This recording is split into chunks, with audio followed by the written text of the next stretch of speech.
So welcome everybody to our last webinar for 2018. Today is Monday, the 26th of November, and we're looking forward to counting down to Christmas, I think. We've got with us a few students, and I'll get them to introduce themselves very shortly. Welcome and congratulations to Dwayne, who's just finished his coach recording today and passed it. So he'll be receiving his certificate before Christmas and having a jolly good fellow, I think, at Christmas time. Angela's not far behind, and Twee and Nicole have got a little way to go. So well done. High five to Angela as well. Okay, so would you like to introduce yourself, starting with Nicole, and we'll just take it from there. Just a little bit about your name, what you're studying, how long you've been studying the course, etc., that sort of thing. Okay. My name is Nicole Stark. I'm happy to be called Nick. Some people find it hard to pronounce my name, so Nick is fine. I've been studying for probably 3 or 4 months, although I've been on a bit of a break over the last month and a half. I recently left my permanent job at Suncorp so that I could focus on this in its full, with my full attention, and I'm hoping to finish. I'm aiming to finish in January, so that's where my focus is at the moment. And my focus area for when I do launch will be coaching women in technology. So I've come from a technology background, and there's a big emphasis in the technology industry on building females in the tech space. So that's my focus, and I'm from Sydney. Yeah, good. Well done, Nicole. And I think women in technology is a very niche market for you to play in, and very exciting times ahead for you, hopefully. Yeah. Definitely, thank you. Angela. Hi everyone, I'm Angela. I'm from Melbourne, Victoria. I started the course in April and I'm at the tail end now. Hopefully I've got 2 audio assessments to do and I finish. I'm a teacher. I teach VCAL to kids with an intellectual disability. I'm wanting the career change, so I'm hoping to get into life coaching, run my own business.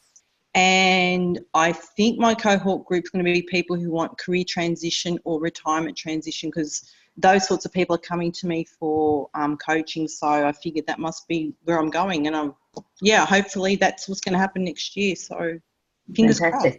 Yeah. Fantastic. So, we've got a career transition stream as well now. So when you finish coaching, if you feel like doing any more, come on back to us, okay? Okay. Thanks. Thank you. Twee, welcome to you. Hi, I'm Twee. I'm from Melbourne, and I've actually started the Diploma of Professional Coaching since October.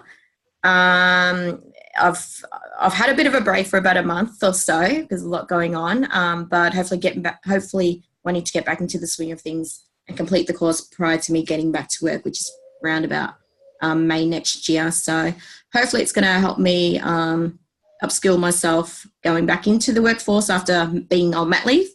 As well as maybe look at, coaching outside of the bank or the industry where I work currently at the moment. Wonderful.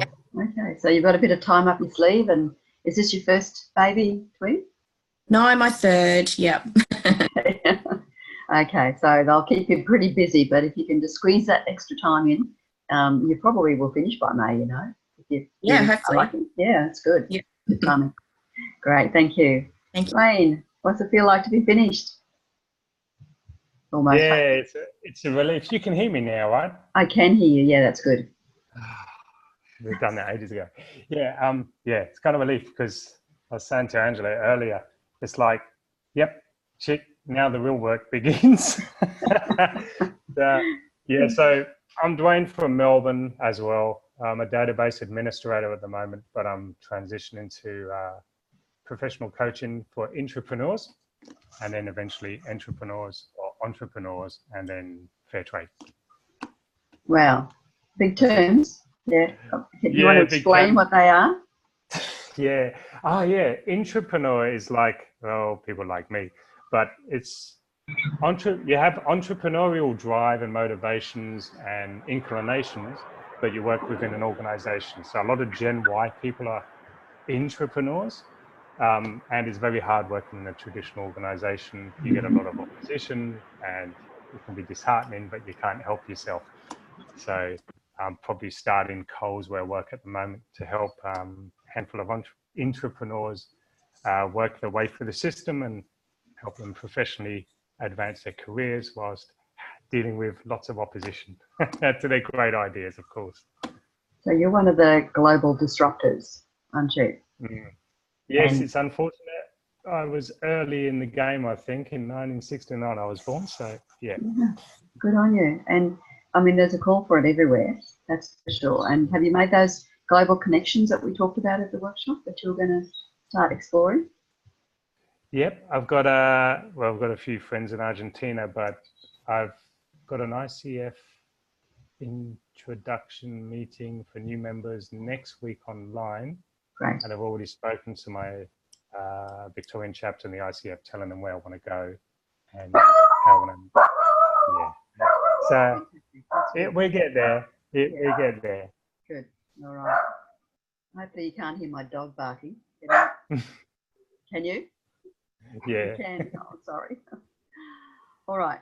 Well, let's hope we quiet now. Settle down. You had your dinner. You had your dinner. Settle down. Go sit down. Sit. Good boy. Okay, so we'll keep on going then. Okay, so tonight we're going to focus again on the coaching process. Last time we spoke about the finding out about the problem and the compelling future. We've subsequently had a workshop in Brisbane in the last few days, and we've really focused on those first two pieces, those first two steps, with great results, I might say, really, really good. And following the feedback we got from Melbourne, we've actually tightened up the process.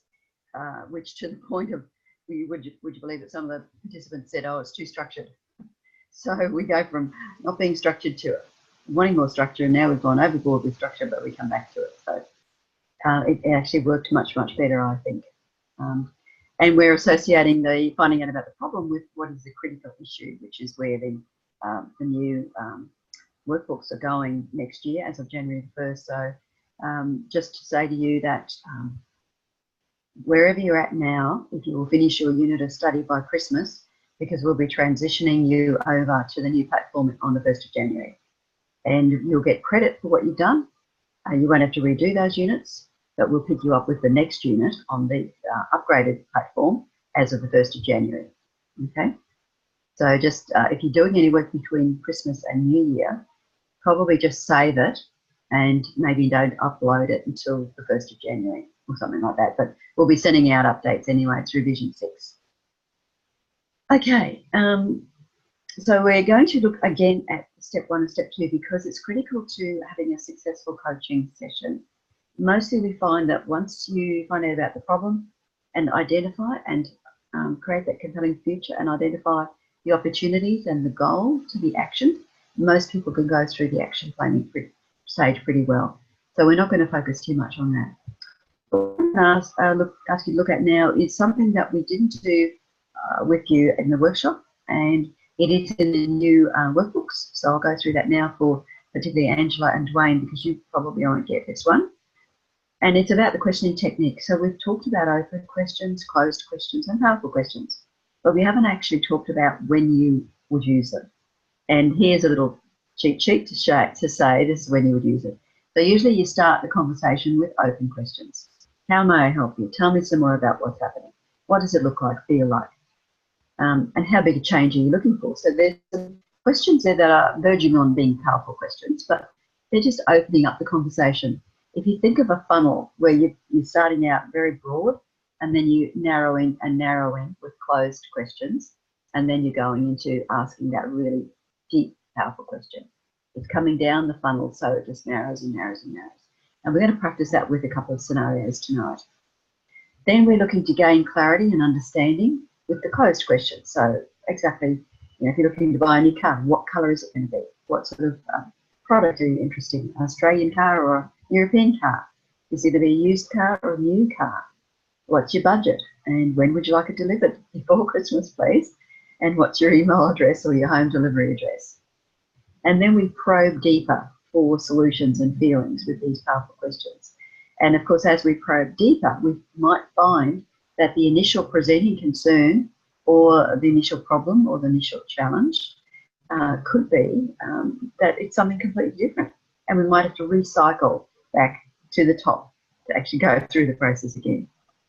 So the powerful question could be, and thinking about our car again, If you could have any product in this range and money was no object, which car would you purchase?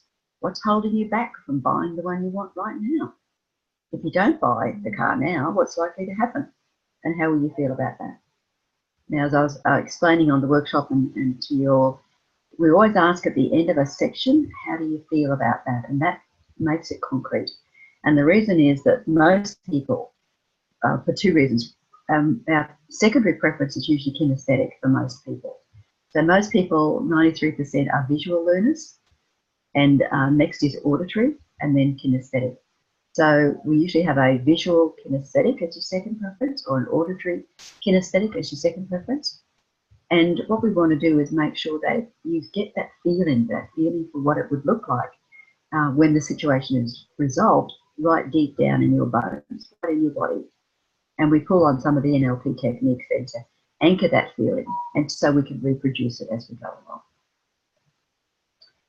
Okay, am I right to continue now? I can see, I mean, Twee, you're writing, but you've got some of that. You can go back on the recording if you like and just sort of hold the screen if you haven't got it all. Okay, so let's have a look at, here are some more powerful questions. These are in the new workbook. So as I mentioned at the workshop, what do you want and what do you need are two very powerful questions in their own right. But what's holding you back is pretty powerful as well. What is it costing you to continue holding back? So I think I've given an example in some quarters anyway about being on a 5-day leadership program that we were facilitating in a consulting group. And the aim of that was by day 3, because you're working people hard and you're keeping them up at night and you're getting them up early in the morning, you actually try and break them down by about day 3 so that then you can reconstruct them and send them off.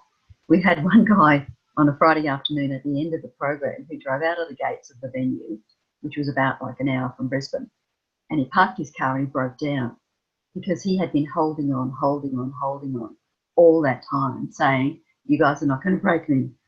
And yet it was costing him to hold on to what he was thinking about, and etc. And it really cost him quite dearly.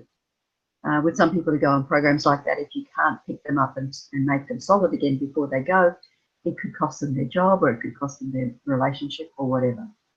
So we as coaches don't go that far with them, but at the end of each session, we want to pick them up and patch them up and make them feel like there's a really nice outcome, a positive future for them, and some actions that they can take to help them with the next step, and especially to integrate back into their social environment so that they don't get pulled back into the old ways of behaving and the old patterns, that they can actually make actions and take actions on the new goals they've set for themselves and bring their partner along with them, or their boss or their manager. The question about what does success look like for you is a question that can lead into a compelling future, into the opportunities that are available for them as they move forward in their life. And at the end of every coaching session, you can ask that question, and we need you to ask that question. What would it look like at the end of this coaching session for our session to have been a success? And sometimes the client can't tell you that. We had an example on the Brisbane workshop.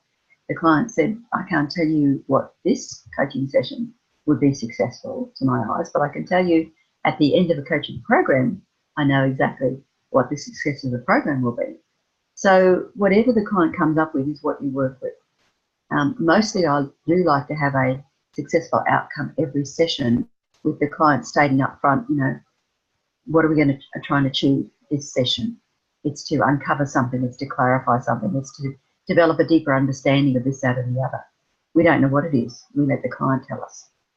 And at the end of the session also, what is the most meaningful action you could take right now, right this minute? Is it to go and phone somebody? Is it to make some notes in your diary? Is it to do some research? What's the most meaningful action you could take right now?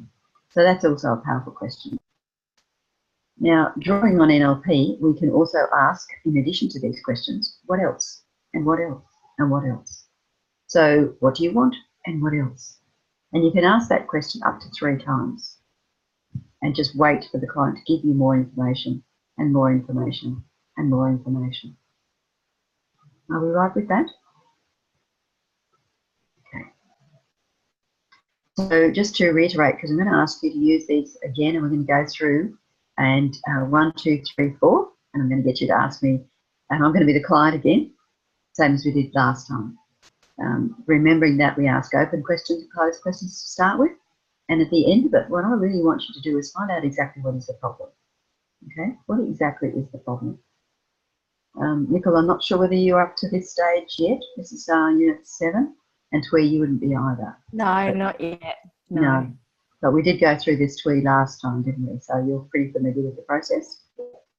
And we're going to go straight on tonight with that compelling future. So having identified the problem, we're going to go into asking these powerful questions to take me as client through to the end, where you then ask me to state my goal. Okay? So we need to state exactly what is the problem, and you need for me to state, yes, that's the problem. And you then need to ask those powerful questions and have me state the goal. Are we willing to try that? Okay. So this is the issue. I'm a client and I've come in and I'm feeling unmotivated and lethargic. And let's face it, at this time of the year, a lot of people are feeling unmotivated and lethargic. Okay. So you can associate it with it. And what you have to do as coaches is clear your mind, blank screen, no judgment. You're just listening, you're just hearing, and you're not thinking about, oh my goodness, I'm so lethargic at the moment too. I just want to go and sleep for a year, that sort of thing. So this guy's name is Joe. Joe's not feeling so good. He's not been his usual self. His wife phoned for an appointment after hearing about how he had helped a friend. She wants you to help Joe. You don't have any details about Joe or what's going on for him right now. How's that for an open slate? Okay, so got that. His name's Joe. You know nothing about him. All you know is that he's been feeling unmotivated and lethargic, and that it's his wife who's made the appointment. Okay, you can imagine that you would be asking him lots of questions to clarify, and lots of open questions to get him, and I'm going to be him in this case, to reveal what's on his mind. Some of this you might have got at a first meeting with Joe, if you met Joe in a coffee shop, but you haven't had that opportunity. So you're just going to have to do it now on the fly, basically. Okay? All right, so we're going to start with Nicole, and you're going to ask me those first 4 questions in red, one to the other, and wait for me to respond. And remember that if I am quiet and thinking, you need to wait in silence. Okay? You don't need to re-prompt, you don't need to whatever, and you don't need to add anything to the question. You just need to ask the question and stop. Okay? All right, off you go then, Nicole. Hi, Joe. My name is Nicole Stark. Your wife rang me earlier to make an appointment. She said that you're not feeling very motivated, or you're quite lethargic at the moment. That's right. I'm not feeling well at all. What exactly is the problem? Oh, look, I just can't get myself out of bed. I'm just feeling so tired, and when I do get into work, it's just everything I can do to keep myself from staying awake, because I'm not sleeping well at night. Yep. And just getting through the day, it's just such a drag. Oh, God. And how often is this happening? How often does this occur? Well, it's happening every day now. It's just every day. It's a constant drag. I'm just getting myself up and dragging myself to work and getting through my day's work, and so exhausted when I get home. I just am not, I'm not conversing with my wife. I'm just sitting out in front of TV, and I'm in bed by, 7:30. I'm in bed, and I just sleep I don't sleep well all night, but when I get up in the morning, I'm just feeling as tired as when I went to bed last night. Oh, okay, so this is happening morning, noon and night by the sounds of it, so it's happening quite regularly. Absolutely, every day, all through the day. And where is it? Does any situation differ from another? So whereabouts No, it's the same whether I'm at home or at work. I mean, I guess the weekends are better when I'm at home, because I've got more chance just to sit around and play with the kids and, just have a cup of coffee with my wife. And it's a bit better when I'm at home. I'm feeling a bit more motivated. All right. So it affects a lot of your life, not just every now and then, but at home you're feeling, that's when you do feel. How do you feel when you're at home? What's the actual feeling when you're at home and you're with the kids? Yeah, good question. When I'm at home, I'm feeling better. I'm feeling it's good to play with them. It's good to have the time. I'm feeling reasonably okay, and it's good to sit down with my wife and have a cup of coffee with her, and she's lovely, and I know she's made this appointment for me, so that's nice. So so that's the weekends are better for me. Well, this is a great start. Thanks for sharing that with me, Jo. Yeah, you're welcome. Anything else I have to do, or is that all? No, over to Angela now. Okay. Who else is involved, Jo? Well, as I said, there's my wife's involved, and the kids. I guess they kind of notice when I'm not, up to speed, but they're pretty good, and they just, they say, "Daddy, come and play with me," and most of the time I can go and play with them. Yeah. And do your wife and kids help? You need to go back and ask what else. Who Sorry? else is in? I'd suggest you go back and ask, is anyone else involved? I asked that. Oh. Yeah. Okay. Who else? And okay, so who else is involved? Yeah. Anybody else? Because sometimes they'll give you one person involved but not another. So just make sure you ask anyone else at the end of it. I probably should write that in. Dig deeper. Yeah. Dig a little deeper, yeah. So, dig a little deeper. Okay. Is there anyone else involved besides your wife and children? Yeah, I guess they've noticed it at work as well. So my manager has actually come up to me a couple of times, and my colleague, she's really good. She's given me a nudge and say, "Look, so and so's on the walkabout, so you better just smarten up a bit." So she's really good in helping me out. But my manager's kind of on my back a bit more lately. It's just, I think my work's slipping a bit. Okay. Is there anyone else besides your manager, your colleague, kids and wife? No. You can think of? That's all, thank you. Okay. How do they help or hinder the situation? Well, as I said, my colleague's very good. She's very helpful, and she nudges me and helps me to get through the day. My manager's not helpful at all. He's just getting on my back and he's just riding me. And I don't know what to do about that. What about your wife and children? Do they help or hinder the situation? Yeah, well, my wife's really good. She, as you know, she's arranged for me to speak to you. So she's really wanting to help me get out of this lethargy.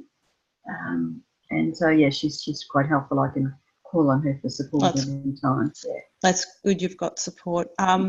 So what part of this situation do you think you're responsible for? Well, I guess it's up to me to pull myself out of this, isn't it, I guess? Yeah. Can you help me with that? Sure, we will work through that, and it's early stages at the moment, but we will get through this process, and I'm sure that if we work together, we can come up with something.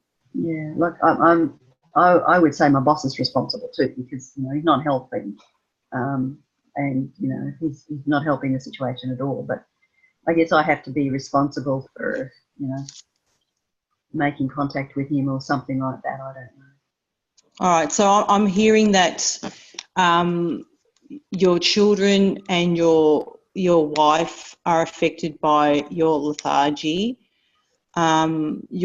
Your manager isn't really helping. You've got a colleague who's really concerned, and your wife's really concerned and very supportive. You feel that you are responsible, and maybe your manager is a bit responsible, but then you're saying maybe I'm fully responsible for the situation. Is that correct?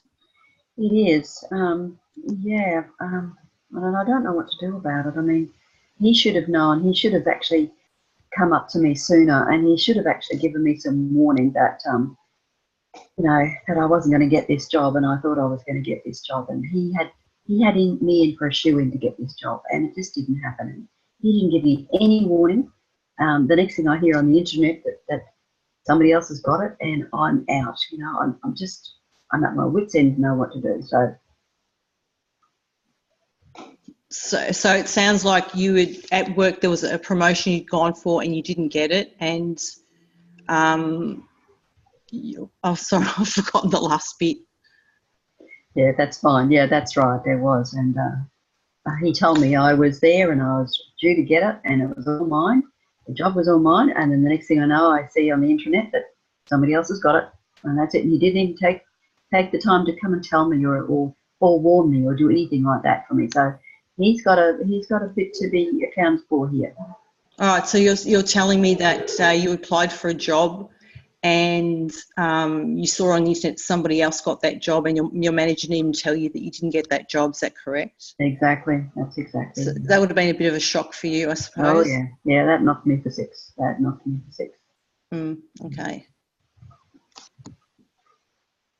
Okay, Tweed. So, Joe, just so I can understand, have you looked into doing anything to resolve this situation that you're in terms of like being unmotivated now and being tired and lethargic? Oh, well, I've taken to having sleeping pills at night to get me through the night. I think I'm actually self-medicating with a few more beers at night than I usually do. Yeah. But, that's just to get rid of my stress because I'm just so stressed with it all. And situation's just untenable, I think. Yeah.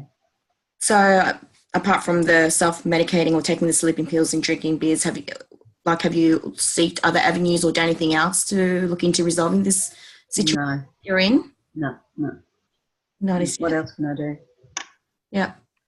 Okay. So, like, what kind of result has that given you in taking these pills to sleep better and obviously drink a few more beers? Like, has it gotten you the result that you wanted, or what kind of result have you gotten from that? Well, I think that's what's causing me to fall asleep on the job in the daytime because I'm not sleeping well at night. So that isn't working very well. And, I'm not able to spend time with my wife because I'm in bed at 7:30. So, same time as the kids, she puts them to bed, she puts me to bed. It's not good for our relationship either, I understand that. So what else do you think you could do at this point? I don't know. The boss is on my back and I'm really angry with him because he didn't tell me and he has provided no sort of feedback to me, and I'm just very resentful of the fact that he's just keeping away from that area, just he's not having a conversation with me about it. Okay. So I guess just to summarize what I understand is that at the moment you try to resolve it by taking these pills so you can sleep better, but instead it's making you more tired. And also because you don't sleep well during the day, you are more tired as well. And in the end, you're not able to spend time with the family as much. And obviously the results not what you really want them to be. And you haven't really seeked to do there's nothing much that you've done else apart from that as well. That's right. You've got it in there. Thank you. Dwayne? Okay, so you mentioned that one line there, you don't know what else you could do. Do you need help or support or resources from anyone else to overcome this problem that you mentioned? Yeah, I need your help. That's what I'm here for. Tell me what to do. I can't tell you what to do. I can work with you to find a solution. I believe you have the resources to find out how to get out of this yourself, but that's what we're here for. Could you restate exactly what the problem is again, now that we've spoken about it? You started off saying you felt lethargic and every day was a drag, but now I'm hearing anger and resentment, and there was a promotion that you missed and your boss did not tell you about it. That's right. Can you restate your problem now? No, I'm angry with my boss. I'm really angry with my boss because I didn't get that promotion. And it's just making me so demotivated at work. It's just affecting everything. Okay. So you want to overcome this? This is the problem. I do. I just have to get out of this situation, yeah. So I thought about leaving. I thought about just chucking the whole thing in, but, I can't do that with 2 kids and a family to support. I just can't chuck everything in and just leave. I want to, but I don't think I can. It's a difficult situation, so we need some more options. So, yeah. How committed are you to resolving this problem, would you say, from a scale of 1 to 10, 10 being most committed? About a 6, I guess. About a 6? Yeah. Okay. What makes that a 6 for you? I'm just lethargic and demotivated. I've just got no get up and go left in me. I'm just had the socks knocked out of me, that's all. Okay. Well, how long would that last, do you think? Oh, I don't know, until I can find a solution, I guess. Then you can help me, tell me what to do. Well, again, I probably can't tell you what to do, but let's see if we can find a solution together. And what I need to know is, what would make your commitment to resolving this problem closer to a 10? Well, if we could, at the end of, by the end of today, this session, if we could come up with some actions that I can take, that I can be committed to, you can ask me again then and see if I'm up to a 10. How about that? Sounds good to me. Okay, let's go for that. So when we do resolve this problem, we're going to add some actions for you pretty soon. How will things be for you when this problem is resolved? Oh, look, I'll be able to sleep again. I'll be able to play with the kids and feel great and spend some time with my wife. And I won't be falling asleep at work and the boss won't be on my back. So it'll be great. It'll be great. It'll be fantastic. And you'll be able to dump the sleeping pills. Yeah, and not so many beers at night. So that'll be good. It'll be good. Okay. So on a scale of 1 to 10, to get to that. When I get to that, I'll be at a 10 if I can get actions that we work out today to get there. That'll be a 10. Yep. Excellent. Well, let's do that. And did you say how will I feel? Oh, it's in red, isn't it? Yeah. How will you feel? I'll feel pretty damn awful. Awesome. I will. Awesome. I'll feel very, very, very good. Very awesome. Yeah. Thank you. Excellent. All right, cut. Thank you very much. Okay, thank you, coaches. Any comments at this stage? Because we're going to then continue the scenario, but any comments from anybody? Okay, so it was pretty easy, but you can see how the problem changed, can't you? And as you delved deeper, you got to the root of the problem by asking those open questions, which allowed me, the client, to then reveal that it was really a work-related situation where I was passed over for a promotion, right? And I was banking on it and told that I would get it, and it was a shoe-in, and nothing happened. So you can see the paucity of information that you get from that. You have to delve and you have to ask, and you have to ask what else, anything else, who else. And Angela, I put you on the spot there a bit with asking again. So just remember to ask a second time. Anyone else? Just in case, because if there's a life problem, there's usually a work issue. If there's a work problem, there's usually a life issue as well. Okay, so it affects both home and work. All right, so we're going to continue, and this is the Create the Compelling Future that's looking at opportunities that are in the way, so for poor old Joe. So you will remember we asked the client to identify what their life would be like if there were no constraints and they were able to imagine the brightest possible future. And we spent a lot of time on this, which we won't do at this stage. And then we ask if we could wave a magic wand and create an ideal world for you right now. What aspects of your life would you change and what would you keep? So you can run that question on. What would you change and what would you keep? How would you like your life to be in 5 years' time? And wait for the client. And then try and drop it back to, let's just talk now about the next 12 months. So where would you be living? Where would you be working? Who would you be working with? Living with? How would you be living your life? And how will that be different from what you're doing now? Those sorts of questions. And at the end of it, you have to get me to state the goal. Right? What's my goal? And as Dwayne did, and we did last time, in about 5 or 6 words, state the goal. So Dwayne, you could have actually drilled down to me and asked me to repeat that because I was rambling a little bit with that. Exactly what is the problem, okay? And for the purpose of this creating a future, I would have come down to the problem is that I've been passed over for promotion, okay? So let's work with that as the exact nature of the problem. So we're going to start again, and we'll do Nicole and Angela and Twee. And then, Dwayne, you can come down to me and have me state the exact goal, okay? I think there's also 2 other people that have joined. There's a mobile number and a person called Amal as well. Amal, Amal, hello. Amal's joined, and a mobile number. I don't know. Yeah, hi, Catherine Burns. Hello, I've Catherine. been listening to you. Oh, Hi, good. I've got to go in a minute, but I've been on for the past half an hour listening. All right, lovely to have you. Sorry, I missed you. I get so enthralled with all of this that I just don't look at the administration type of stuff. Amal, can you No worries. say hello? Hi everyone. Yeah, I'm on. I've been listening for the past about 20 minutes or so. So yeah, I'm here. Great. That's great. It's nice to have you on board.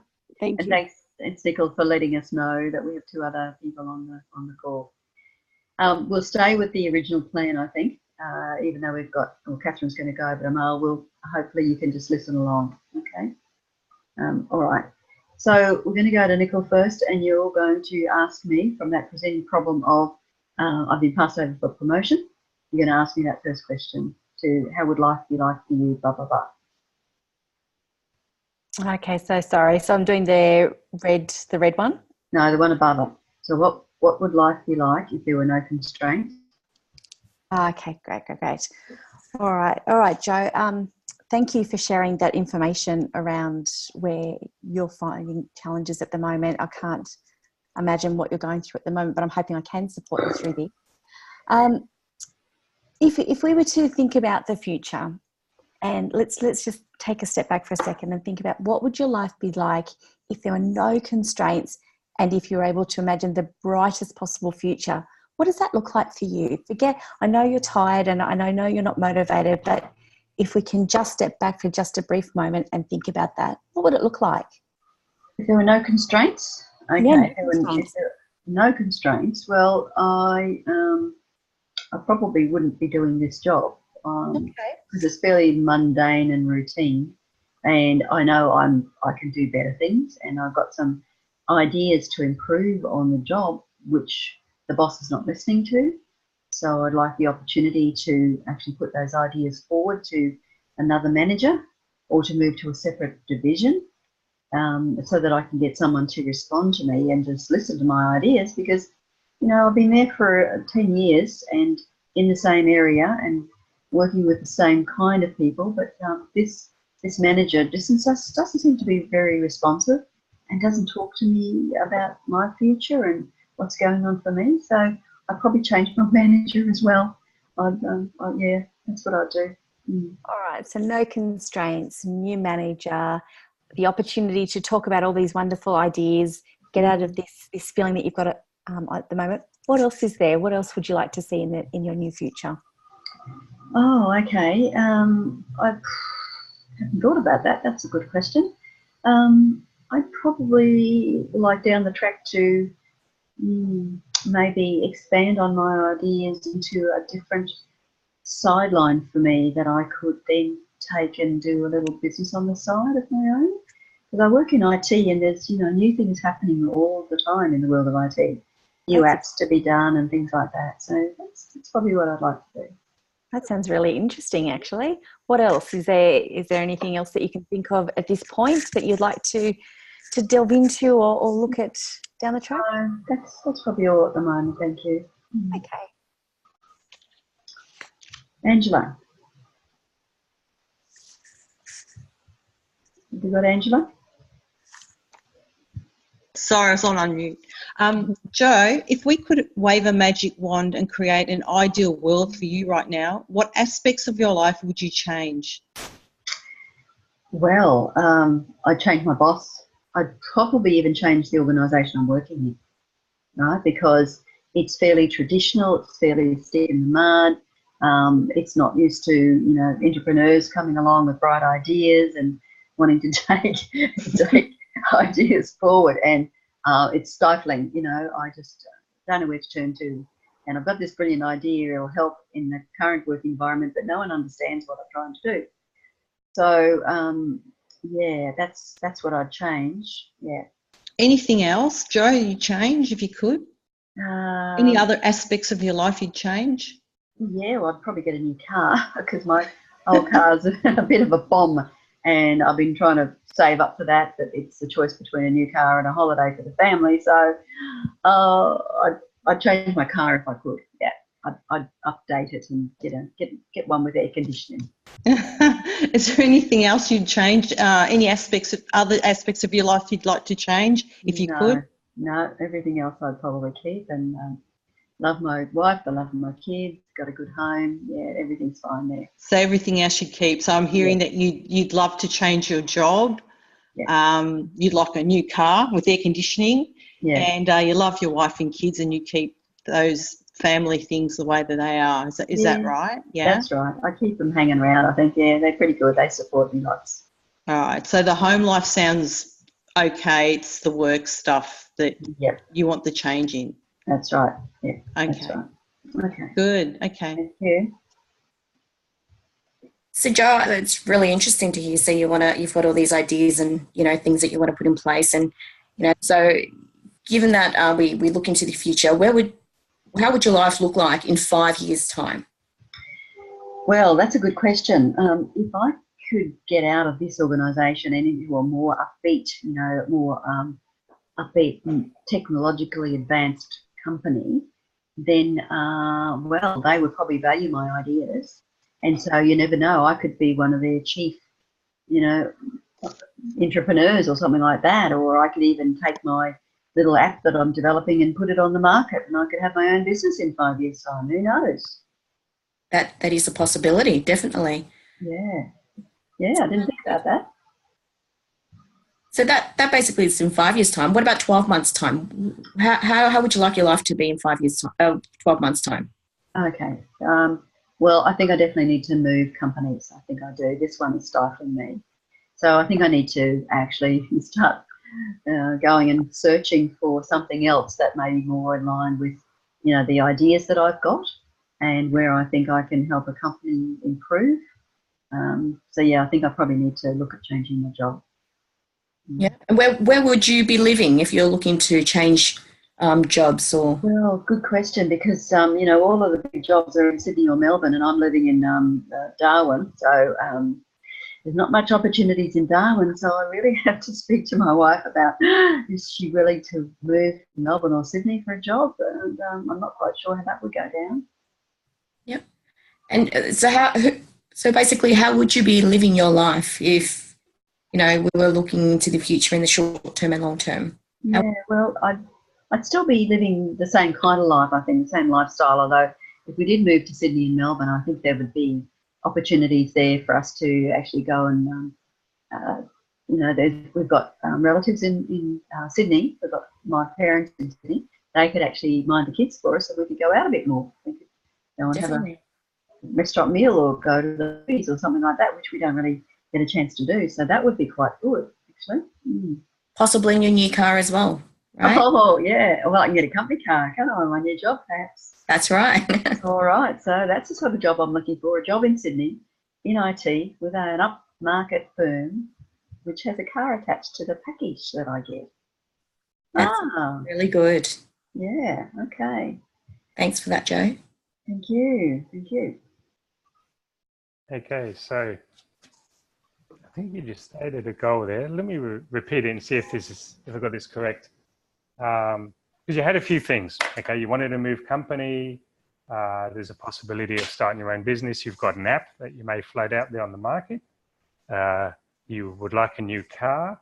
You're very excited by that one. Yeah. You'd like at least a department or company that would help you realize your ideas and listen to your ideas. Mm-hmm. You mentioned you're a bit of an entrepreneur. Now the job itself would be, there's more opportunity in Melbourne and Sydney. You mentioned you'd have to discuss this with your wife and family about the move. And you mentioned, well, a job in a dream or a goal stated there was a job in Sydney with a car as a package. Now, if I ask you with all that summation, what in maybe 8 words, maybe 10 words if you need them, how would you state your main goal at the moment? Yeah. Okay. So you want me to say something like my goal is? If you want, yeah, my goal is. Okay. My goal is to get a new job, preferably in Sydney, where we've got relatives who can mind the kids and help socialise my wife. Where I can do the sort of work that I know I can be more creative in my job, and I can get a salary package which includes a car, a bright new shiny red car. Oh, that's not 8 words, is it? That's okay. How do you feel about that goal? I feel great. I feel that's what I want to do. That's what I want to be. I want to be there. I want to be in Sydney. Yep, I want to be looking for that job, and first of all, I've got to talk to my wife and see if she's willing to make the move. Yep. That's the first step, I guess, isn't it? It is. It sounds like you're there now, doesn't it? Yeah. So what's my goal again? Can you just tell me so I can write it down? Yep. Your goal is to get a new job, preferably in Sydney, where you have relatives, so you can help your wife fit in or socialise in there, and preferably a job that comes with a car as part of the package. Okay. Well, that's a bit chunky. I need to just think it through it more. So if I think it through a bit more and put it, as you asked me to put it in 8 to 10 words or something like that, it would be my goal is to get a job in an upmarket IT company in Sydney. Yeah. That's it, I think. That's it. An upmarket one? Yeah. Yeah, it has to be a non-traditional IT company. To allow for that creativity and your that's entrepreneurial right. abilities. Yeah, and the fact that we've got my parents in Sydney is great, and the fact that I could get a car with it is great. But I mean, the most important thing I think for my goal is to get a job in Sydney in a upmarket IT firm. Yep. How many words is that, Dwayne? Get a job in Sydney. An upmarket. And about 7 or 8. Okay. So yeah. All right. Good one. So were you going to ask me how committed I am to? Yeah, I was about to ask that. I was waiting for a bit more. How committed are you now? We were out of 6. Where are you now? We're high five. We're 10 up here. I'm totally committed to that. So excellent. And you have an action. Well, I have probably a couple of actions, don't I? Yep. What did I say I was going to do? Can you remind me what I said I was going to do? Yeah. To get a job in an upmarket IT company in Sydney. Yeah. Yep. And there's a bit more detail behind that, obviously, socialising your wife. So you've got a plan as well there. Yeah. Can you just remind me of my plan? I know it's taking the next step, but can you just remind me of that, please? Absolutely. What was my first step? Your first step was to look, I guess you look for that upmarket job in Sydney, preferably in Sydney, but you have relatives where you can socialise your wife and fit into Sydney and your children, because it's a bit of a move. So your first step is probably to talk to your family. I think that's what you mentioned. Yeah, I think that's right. That's the first thing I've got to do, and see if my wife will move to Sydney. Yeah, good job. All right, cut. Okay. Well done, guys. Well done to all of you. Thank you for that. Any comments on any of that? I'm going to move up here. No, all good? Yeah, I had a question. With the compelling future, is there a need then to bring the VAC element there, or was that okay just to go through those questions? Because we talked a bit about that in the workshop. Yeah. How will it feel? What would it look like? Is there any need at this stage to do that, or do you just? There is. And we just don't have time to do that. But remember, I mentioned the red car at the end. You'd say, okay, so let's imagine the sort of company that you want to be working in. What are the characteristics or the qualities of it? Who do you know, and whatever. And also, where would you be living and staying, and would you be living near your family or whatever. So certainly try and get as much visual, auditory, kinesthetic in there as possible. Okay, so dig deeper with what they've given you to get that fine detail. All right, just want to know. Okay. Yeah, once again, you're funneling. So at the moment we're here and we've got down to stating the goal. Now we're going to go deeper into what does it look like, feel like, whatever. Okay? Okay. Good. Good comment. Anybody else? Okay. All right, I did have another scenario, but I think we've outdone ourselves with that one. So let's move on. Just want to remind you, as we're coming close to the end of this webinar in this series, of the workshops in 2019.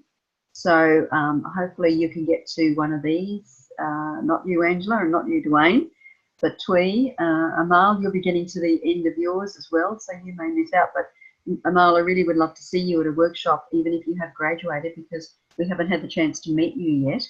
And Catherine, if you are listening later on to the recording, what we've now done with the ICF is that we have now got approval to add the time you spend on the workshop as hours to your graduation package. So usually you would have got 30 hours of our coach training, and that's their stuff, they decide how many hours. But when you come to the workshop, it's now 60 hours of coach training. And if you don't, if you're applying for ICF Associate Certified Coach in the future, as you'll see from their website, they've now changed the requirements so it's 60 hours, not 30. So anyone wanting to apply for Associate Certified Coach must come on board and do a workshop. So if you're listening to this, anybody else, please make sure you come to a workshop. Apart from the fact that we love to meet you and we like to see you and we have great fun and we really hone down onto your skills. And you can ask the people who were at the Brisbane workshop there last week, did they have fun? Yes. Did they enjoy it? Did they learn something? Yes. And would they do it again? Yes. And so a lot of them are coming back. A lot of the newbies in particular are coming back, to the next one 6 months later. And they're learning so much in between, and they're so much better when they come back for a second time. And we're structuring up a bit more, so it's pretty swishy at the moment, and a bit challenging as well. In fact, it's quite challenging, but we all get through it. We all have good fun. So those are the dates. And I want to thank you for being on this webinar. It is the last one for the year, so thank you to one and all who are attending and who are listening to the webinars. The next one will be next year on the 18th of February. Once again, it's daylight savings, so it's still 7 to 8 Eastern Standard Time, and different in other time zones, so please check your time zones. Okay. And I want to say, see you next year and have a very Merry Christmas and all the best. And love to you and your family, and have a great time. And we'll see everyone graduating very shortly before Angela and Dwayne, at least before Christmas. So, woohoo! Well done. Thanks, everybody. Angela. Have a good Christmas, everyone, and stay safe. Bye, everyone. Bye. Thank you. Likewise to everyone. Thank you. Stay safe. Yeah.